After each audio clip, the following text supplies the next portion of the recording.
देखो, ओम शांति। 19 अगस्त 2023 के धारणा वरदान स्लोगन सुने। बाबा ने कहा, मेरे प्यारे बच्चों, वरदान धारणा से अपनी झोली भरो और हर कार्य में सफलता प्राप्त करो। मेरे बच्चों, तुम्हें धारण क्या करना है? स्वयं को, इस शरीर को अपनी भक्ति के बीच चमकती हुई मणि समझना है। मणि माने हमको रुद्र ज्ञान शिव बाबा भगवान पढ़ाता है, वो हमें समझ देता है। वो समझ नहीं, हमारी मणि है, शिव बाबा ने दिया है। तो बाबा ने कहा कि अपने को यादों, स्वदेश को, यादों को, शरीर को डिटैच होने का अनुभव करो और बुद्धि को अपनी बच्चों भटकाना नहीं है। इधर उधर गलत बातें नहीं सुननी है और किसी की बातों में आकर के अपनी बुद्धि को भटकाना नहीं है। अपनी बातों में बाबा के रुद्र ज्ञान का ही लक्ष्य रखो, वही ध्यान रखो और खुश रहो। वरदान में बाबा ने कहा, बच्चों वरदान से सजो कि तुम्हें हर व्यक्ति को प्यार और शक्ति की पालना देने वाले प्यार के भंडार से भरपूर हो। तुम भरपूर हो।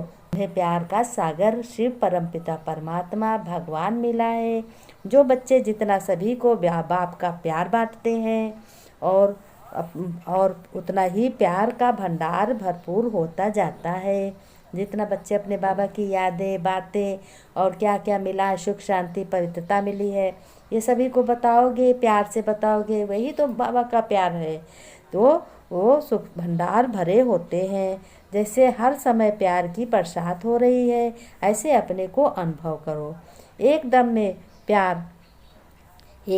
कदम में प्यार दो और बार बार प्यार लो। बाबा ने कहा, एक कदम पे प्यार दो और बार बार प्यार लो। देखो प्यार कितना शब्द अच्छा है। प्यार से ही मीरा ने श्री कृष्ण को जीता, प्यार से ही द्रौपदी ने श्री कृष्ण को बुलाया, प्यार से ही सबरी ने राम देवता के दर्शन किए। तो तुम्हारा प्यार कितना गहरा है। प्यार का सागर के बच्चे हो शिव के, तो शिव के प्यार के सागर में समा जाओ, उनसे इतना लव हो और प्यार दो। समय सबको प्यार और शक्ति चाहिए। ये समय बहुत ही कीमती है। ये समय भी बहुत दुखी भी है। देखो अन्य कितनी आत्माएं दुखी हैं, कितना अत्याचार हो रहा है, कितना विनाश हो रहा है। कहीं पहाड़ के पहाड़ गिर रहे हैं, कहीं बादल फट रहे हैं। तो यहाँ कितना अत्याचार इस वक्त हो रहा है, कितनी सभी आत्माएं अशांत हैं। तो अपने को अनुभव करो और ऐसे को कि हम बाबा का प्यार हम ले रहे हैं, बाबा के प्यार से हमको शक्तियाँ सभी को हम दे रहे हैं, ऐसा अनुभव करो। डिटैच करो, द्वारा प्यार दिलाओ। जिसको शक्ति, जिसको उसका उमंग उत्साह होगा, जिसको जितनी शक्ति में याद रहेगी, जितना प्यार याद रहेगा, उतना ही उसका उमंग उत्साह बढ़ा रहेगा, उतना ही खुशी से भरपूर रहेगा बच्चा। यही बाबा की विशेषता है। बाबा ने कहा, यही विशेष आत्माओं की सेवा है। और क्या मैं सेवा लूँगा? विश्व की सेवा। जो बाबा ने आपको सेवा दी है, विश्व की सेवा, वही बाबा की सेवा। लास्ट में बाबा ने कहा, बच्चों बाबा ने कहा, बच्चों तुम्हें मालूम है कि माया सबसे पहले किस रूप में आती है? तो बच्चों, सबसे पहले माया भिन्न भिन्न रूप आलस में आती है, आलस लेकर आती है।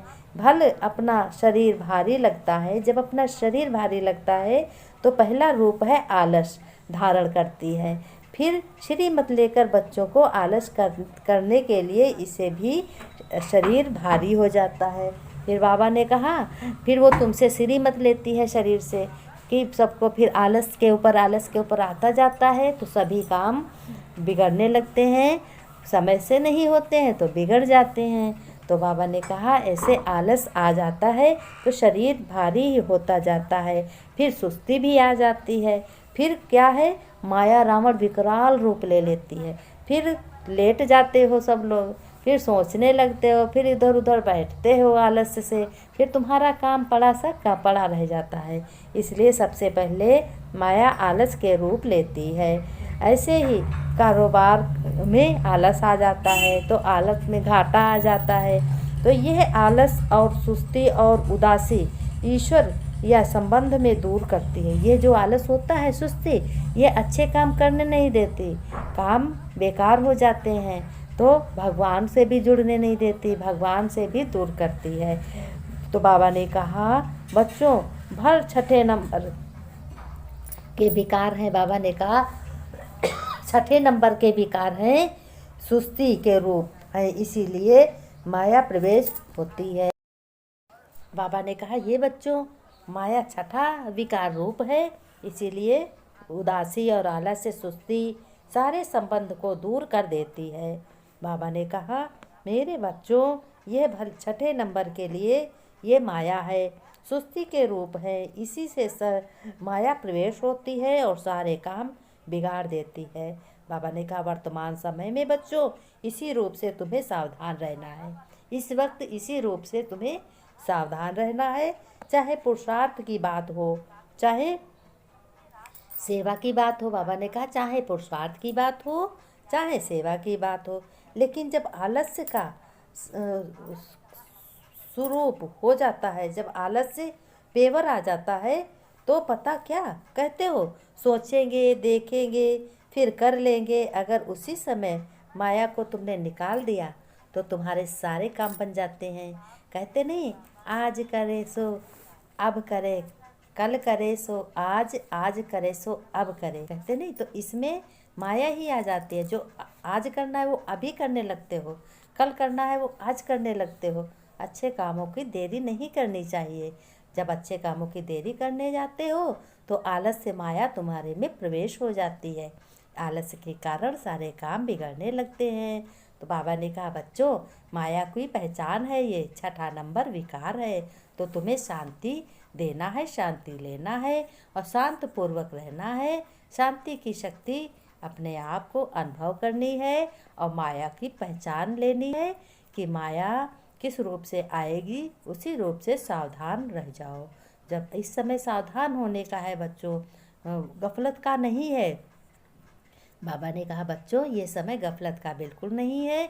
घर गृहस्थ में रहते हुए अपने घर का सारा काम काज आलस्य करने को छोड़ दो, काम काज करो, सारा काम अपना परफेक्ट रखो, अच्छे से संभाल करो, घर में क्रोध ना करो, सबकी बात मानो। बाबा ने कहा प्यार दो और प्यार लो, सभी को प्यार से पेश हो, अच्छे बातचीत करो सभी से। मैनर्स तुम्हारे बहुत अच्छे होने चाहिए, क्योंकि तुम परम पिता परमात्मा की ईश्वरी औलाद हो, संतान हो, तुम बाबा के बच्चे हो। इसलिए बच्चों तुम्हें सावधान रहना है, घर की पालना करो। ओम शांति।